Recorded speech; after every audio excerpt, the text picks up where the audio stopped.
you for coming. And I'm sorry we're standing in room only, but there's a lot going on in Moscow tonight, and this is the only room that wasn't already booked in advance. And so it's a little crowded, but we'll make do.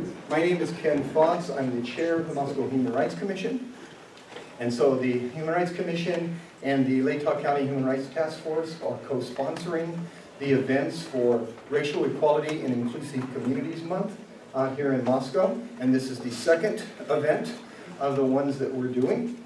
And we have information over there. There's a few flyers left of upcoming events, but our next event is next Thursday, a week from today, 7 p.m. in the Great Room. We were able to get the Great Room for next week because not as much is going on. And so we will have a speaker from the Boise Refugee Center. We'll be talking about resettlement issues, policies, things of that nature, and taking questions for it.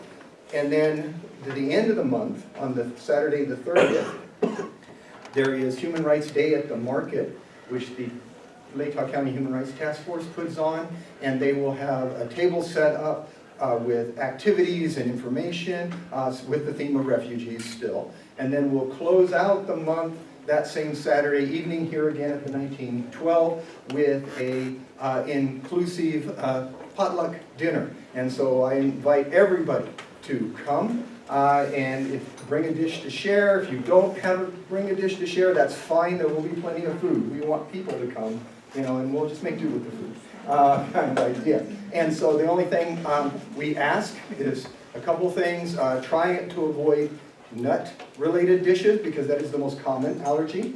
And label your food, and please no pork dishes either as part of this, so that we can be as inclusive as we possibly can be with the food. And so on that note, I would like to introduce our moderator for this evening, Liz Seiler, who is with WSU, Department of English, and does the English as a Second Language program there. And so I will introduce and turn it over to Liz. Okay, well, thank you. Oh, and I forgot about the questions, so I'm sorry. What we're going to do today, I'm going to ask our panelists to introduce themselves, and then I have some questions that we've prepared, and to give sort of a multiplicity of voices to this. But there are white cards going around the room with pens, and if you have questions that you would like asked, then just write on that and make sure that I get them, and then after we go through the first, maybe 7 or 8 questions, then we'll do some questions from the group. Does that sound like a plan? Okay, good. Okay, so welcome, and I'd like to start by asking each of you, we will start